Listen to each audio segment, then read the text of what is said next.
ஜபத்தை ஏறெடுத்திருக்கிறோம். லைவ் பார்த்துட்டு இருக்கிறீங்க. இதை ஸ்கிப் பண்ணாம ஃபுல்லா பாருங்க. உங்களை ஆண்டவர் ஆசீர்வதிப்பார். உங்களுக்கு அற்புதம் நடக்கும். இந்த லைவுக்கு ஒரு வசனத்தை ஆண்டவர் கொடுத்திருக்கிறாரு. நான் வாசிக்கிறேன், கேளுங்க. ஏசாயா 53 அதிகாரம் 4 வசனம் படிக்கிறேன். மெய்யாகவே அவர் நம்முடைய பாடுகளை ஏற்றுக்கொண்டு நம்முடைய துக்கங்களை சுமந்தார். நாமோ அவர் தேவனால் அடிபட்டு வாதிக்கப்பட்டு சிறுமைப்பட்டவர் என்று எண்ணினோம். பைபிள் சொல்லுது, அவர் மெய்யாகவே நம்முடைய பாடுகளை ஏற்றுக்கொண்டாராம். பாருங்க, நமக்கு ஒரு கஷ்டம் வரும்போது யாராவது ஒரு பணம் கொடுத்து நமக்கு ஹெல்ப் பண்ணலாம். இல்ல நம்ம கீழே விழுந்துட்டா கை பிடிச்சு தூக்கி விடலாம். இல்ல ஒரு கவலை வரும்போது அதை ஷேர் பண்ணி அவங்க அந்த கவலையை வாங்கிக்கலாம் உள்ளத்துல. ஆனா பாடுகளை யாரும் ஏற்றுக்கொள்ள மாட்டாங்க.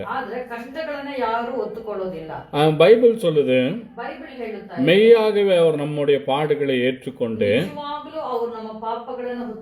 நம்முடைய துக்கங்களை அவர் சுமந்தாராம். உங்களுக்கு எனக்கு வந்த துக்கத்தை ஆண்டவர் இயேசு சுமந்தாராம்.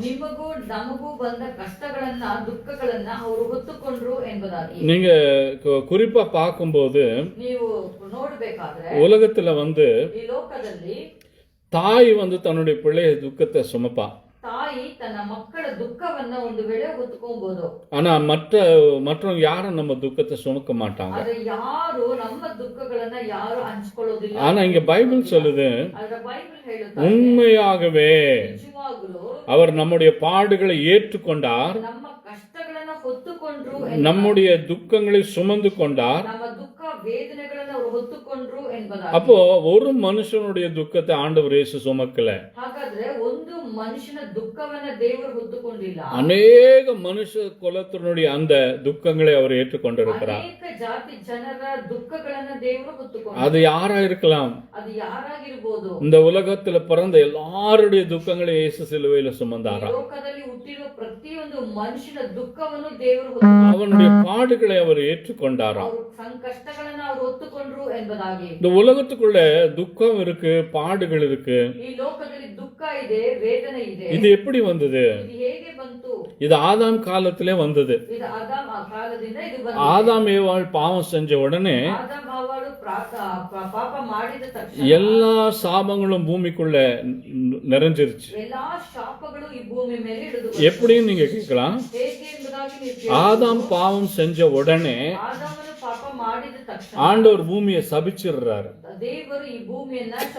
இவ்வளவு அழகா செஞ்சனே,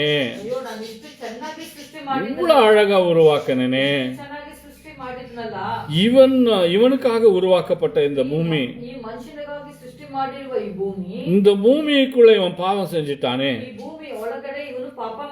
அந்த கோபத்தினால, அந்த வருத்தத்தினால, அந்த துக்கத்தினால, அந்த வேதனையினால அப்படியே ஆண்டவர் பூமியை சபிச்சிட்டார். நீங்க பூமியில எங்க போங்க, எவ்வளவு அழகான சிட்டிஸ் எல்லாம் இருக்கும், எவ்வளவு அழகான கிராமங்கள் இருக்கும். எங்க போய் அப்சர்வ் பண்ணி பாருங்க,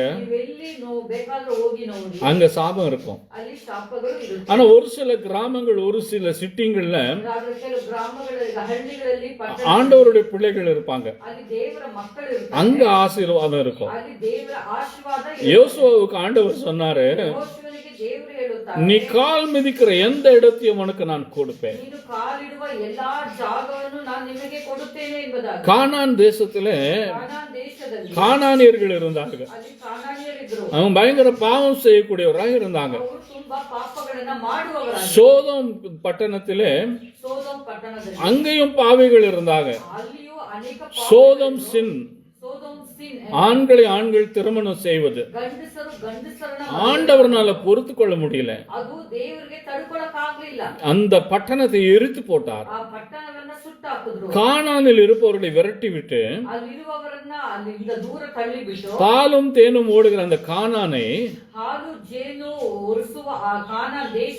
எகிப்து அடிமைத்தனத்தில் இருந்த இஸ்ரேல் ஜனங்களை கொண்டு வந்து அங்க வைக்கிறார் ஆண்டவர். ಐಗುಪ್ತ ಜನರಿಂದ ಗುಲಾಮದಿಂದ ಇದ್ದ ಜನರನ್ನ ಬಿಡುಗಡೆ ಮಾಡಿ ಆ ದೇಶದಲ್ಲಿ ಇಡುತ್ತಾರೆ. ஆனா இன்னைக்கு ಇವತ್ತು உலகத்தோட நிலைமை ಈ ಲೋಕದ ಜನರ ಕಷ್ಟಗಳು ஆண்டவர் இயேசு வர இருக்கிறார். ದೇವರು ಬರಕಿದ್ದಾರೆ. ஒரு பக்கம் பூமி அழிஞ்சிட்டே இருக்குது, ಭೂಮಿ ಒಂದು ಕಡೆ ನಾಶ ಆಗ್ತಾ ಇದೆ, ஒரு பக்கம் ஜனங்கள் அழிந்து கொண்டே இருக்கிறார்கள். ಜನಗಳು ನಶಿಸಿ ಹೋಗುತ್ತಾ ஆனா ஒரு பக்கம் ஆண்டவர் இயேசு கிறிஸ்து சிலுவையில சிந்தின ரத்தம், ಒಂದು ಕಡೆ ಶಿಲುಬೆಯಲ್ಲಿ ಯೇಸು ಸುರಿಸಿದ ರಕ್ತ, ஆயிரமான ஜனங்கள் ரட்சிக்கப்பட்டு கொண்டிருக்கிறார்கள். ಸಾವಿರಾರು ಜನರು ರಕ್ಷಣೆ ಆಗ್ತಾ ಇದ್ದಾರೆ. லட்சக்கணக்கான ஜனங்கள் ரட்சிக்கப்பட்டு கொண்டிருக்கிறார்கள். ಜನರು ರಕ್ಷಣೆ ಆಗುತ್ತಾ ಇದ್ದಾರೆ. ஏன் தெரியுங்களா? ಯಾಕೆ ಗೊತ್ತಾ? அவர்களுடைய பாடுகளை அவர் ஏற்றுக்கொண்டார். இயேசு ಪಾಪಗಳನ್ನ ದೇವರು ಹೊತ್ತುಕೊಂಡರು. என்னுடைய பாடுகளை இயேசு ஏற்றுக்கொண்டார். ನನ್ನ ಕಷ್ಟಗಳನ್ನ ದೇವರು ಹೊತ್ತುಕೊಂಡರು. நாம் சுமக்க வேண்டிய துக்கத்தை அவர் சுமந்தார். ನಾನು ಹೊರಬೇಕಾಗಿರೋ ದುಃಖವನ್ನ ಅವರು. ஆனா நம்ம என்ன நினைச்சோமா? ಆದ್ರೆ ನಾವೇನ್ ಅನ್ಕೊಂಡಿದ್ದೀವಿ? அவர் தேவனால் அடிபட்டு வாதிக்கப்பட்டார் நினைச்சோமா? ಅವರು ಯೇಸು ಸ್ವಾಮಿ ದೇವರಿಂದ ಒಡೆಯಲ್ಪಟ್ಟಿದ್ದಾರೆ, சிறுமைப்பட்டவர் என்று எண்ணினோமா? ಅವರು ಕಷ್ಟವನ್ನ ಅನುಭವಿಸ್ತಾ ಇದ್ದಾರೆ ಎಂಬುದಾಗಿ ನಾವು ಅನ್ಕೊಂಡಿದೀವಿ. அது தப்பு. ಅದು ತಪ್ಪಾಗಿ. இனி உலகத்துல நிறைய பேர் என்ன சொல்றாங்க? ಲೋಕದಲ್ಲಿ ಅನೇಕರು ಏನು ಹೇಳುತ್ತಾ ಇದ್ದಾರೆ? கடவுளை பார்த்தா தான் நான் நம்புவேன், ದೇವರನ್ನ ನೋಡ್ರನೇ ನಾನು ನಂಬುತ್ತೇನೆ, இயேசுவை பார்த்தா தான் நான் நம்புவேன். ಯೇಸುವನ್ನ ನೋಡ್ರ ಮಾತ್ರ பைபிள் சொல்லுகிறது, ಬೈಬಲ್ ಹೇಳುತ್ತಾ ಇದೆ, கண்டு விசுவாசிப்பவனை விட ನೋಡಿ ನಂಬಿಕೆ காணாமல் விசுவாசிக்கிறவன் பாக்கியவான். ನೋಡ್ದಿರ ನಂಬುವವನು ಧನ್ಯನು ಎಂಬುದಾಗಿ. ஆண்டவர் இயேசு கிறிஸ்துவை ಯೇಸು ಕ್ರಿಸ್ತನನ್ನ முகமுகமாய் தரிசித்தேன். ಮುಖವಾಗಿ ನಾನು ನೋಡಿದ್ದೆ. 12 வருடங்கள் காத்து கொண்டே இருந்தேன். 12 ವರ್ಷಗಳು ನಾನು ಕಾಯುತ್ತಾ ಇದ್ದೆ. அவரை முகமுகமாய் தரிசித்தேன். ಮುಖವಾಗಿ ನಾನು ಅವರನ್ನು. என்னுடைய வாழ்க்கையில் இருக்கிற தரித்திரம் ஓடி போனது. ನನ್ನ ಜೀವನದಲ್ಲಿರುವ ದರಿದ್ರ ಹೊರಟೋಯಿತು. என்னுடைய வாழ்க்கையில் இருக்கிற பிரச்சனைகள் மாறி போனது. ನನ್ನ ಜೀವನದಲ್ಲಿರುವ ತೊಂದರೆಗಳು ಓಡಿ ಹೋಯಿತು. என்னுடைய வாழ்க்கையில் இருக்கிற தோல்விகள் மாறி போனது. ಅವರ ಜೀವನದಲ್ಲಿರುವ ಸೋಲುಗಳು ಹೊರಟೋಯಿತು. இன்னைக்கு அவர் உயிரோடு இருக்கிறான்றதுக்கு நான் ப்ரூஃப். ಇವತ್ತು ಅವರು ಬದುಕಿದ್ದಾರೆ ಅಂತ ಹೇಳೋಕೆ ನಾನು ಒಂದು ಸಾಕ್ಷಿ. இந்த பைபிள் ப்ரூஃப். ಇದು ಬೈಬಲ್ ಸಾಕ್ಷಿಯಾಗಿದೆ. நாம் பிரசங்கம் பண்ணுகிற இந்த வார்த்தை ப்ரூஃபா இருக்கு. ನಾನು ಪ್ರಸಂಗ ಮಾಡುವ ಈ ವಾಕ್ಯ ಸಾಕ್ಷಿಯಾಗಿದೆ. இந்த உலகத்துல எத்தனையோ குருடர்கள் முடவர்கள் நடந்து இயேசுவுக்காக சாட்சியா இருக்கிறார்கள். ಲೋಕದಲ್ಲಿ ಕುಂಟ್ರು ಮಾತಾಡಕ್ಕಾಗದಿರೋರೆಲ್ಲ ಒಂದು ಸಾಕ್ಷಿ. ஊமைகள் பேசுகிறார்கள். ಮಾತಾಡಕ್ಕಾಗದಿರೋರು ಮಾತಾಡುತ್ತಾ ಇದ್ದಾರೆ. கடந்த 3 வருஷத்துக்குள்ள 3 ವರ್ಷಗಳಿಗೂ 2 ஊமை பிள்ளைகள் பேசினாங்க. 2 ಮಾತಾಡಕ್ಕಾಗದಿರೋ ಮಕ್ಕಳು ಮಾತಾಡ. ஒன்னு என்னுடைய மனைவி ஜெபம் பண்ணும்போது ஒரு குழந்தை பேசினது. ನನ್ನ ಹೆಂಡತಿ ಪ್ರಾರ್ಥನೆ ಮಾಡುವಾಗ. இன்னொன்னு நான் ஜெபிக்கும் பொழுது இன்னொரு பையன் பேச ஆரம்பித்தான். ಇನ್ನೊಂದು ಕಡೆ ನಾನು ಪ್ರಾರ್ಥನೆ ಮಾಡುವಾಗ ಒಂದು ಮಗನು ಮಾತಾಡಕ್ಕೆ ಪ್ರಾರಂಭಿಸಿದ. இதெல்லாம் நடக்கிறது ஆண்டவர் இயேசு கிறிஸ்து செய்யற காரியம். ಇದೆಲ್ಲ ನಡೆಯೋದು ಬಂದು ದೇವರು ಮಾಡುವ ಕಾರ್ಯಗಳು. அதனால் அவர் உயிரோடு இருக்கிறார். ಅದರಿಂದ ಯೇಸು ಸ್ವಾಮಿ ಬದುಕಿರುವ. அவர் உங்களுக்கு அற்புதம் செய்ய இருக்கிறார். ಅವರು ನಿಮಗೆ ಅದ್ಭುತವನ್ನ ಮಾಡುವ ದೇವರಾಗಿದ್ದಾರೆ. சாப கட்டுக்களை ஆண்டவர் வெளியே எடுக்கிறார். ಶಾಪಗಳನ್ನ ದೇವರು ತೆಗೆಯುವರಾಗಿದ್ದಾರೆ. இன்னைக்கு விசேஷமா பில்லி சூனிய மந்திரங்களை ஆண்டவர் உடைப்பார். ಇವತ್ತು ಮಾಟ ಮಂತ್ರ ಕಾರ್ಯಗಳನ್ನ ದೇವರು ಇವತ್ತು ಮುರಿದಾಕ. ஒருவேளை பில்லி சூனிய மந்திரத்தை நீங்க நம்பி இருக்கிறீங்களா? ಒಂದು ವೇಳೆ ಮಾಟ ಮಂತ್ರವನ್ನ ನೀವು ನಂಬುವುದಾದರೆ அதுல இருந்து வெளியே வந்துருங்க. ಅದರಿಂದ ನೀವು ಹೊರಗಡೆ ಬನ್ನಿರಿ. அதனால ஒரு பிரயோஜனமும் கிடையாது. ಯಾವ ಪ್ರಯೋಜನನೂ ಇಲ್ಲ. உங்க வீட்டுக்குள்ள பயங்கரமான பிரச்சனைகள் நடக்கும், ಮನೆ ಒಳಗಡೆ ತುಂಬಾ ತೊಂದರೆಗಳು, போராட்டங்கள் நடக்கும், ಹೋರಾಟಗಳಾಗ್ತಾ ಇದೆ, நிம்மதி இல்லாத நிலைமை வரும், ನೆಮ್ಮದಿ ಇಲ್ಲದ ಒಂದು சமாதானம் இல்லாத நிலைமை வரும், ಸಮಾಧಾನ ಇಲ್ಲದ ಒಂದು மரணங்கள் வரும். ಮರಣಗಳು ಬರುತ್ತವೆ. அதனால அதுல இருந்து சேஃபா வெளியே வந்துடணும். ನೀವು ಇವಾಗಲೇ ಅದರಿಂದ ಹೊರಗಡೆ ಬನ್ನಿ. நீ மந்திரவாதியை நம்பினா அவன் வீட்டுக்கு குட்டி சாத்தான் அனுப்புறான். ನೀನು ಮಾಟ ಮಂತ್ರಿಯನ್ನ ನಂಬಿದ್ರೆ ಅವನು ಕುಟ್ಟಿ ಸಹಿತ உன் வீட்டுக்கு எலுமிச்சை பழத்தை கொடுத்து அனுப்புறான். ನಿಮ್ಮ ಮನೆಗೆ ನಿಂಬೆ ಹಣ್ಣನ್ನ ಕೊಟ್ಟು தாய்த்து தகடை கொடுத்து அனுப்புறான்.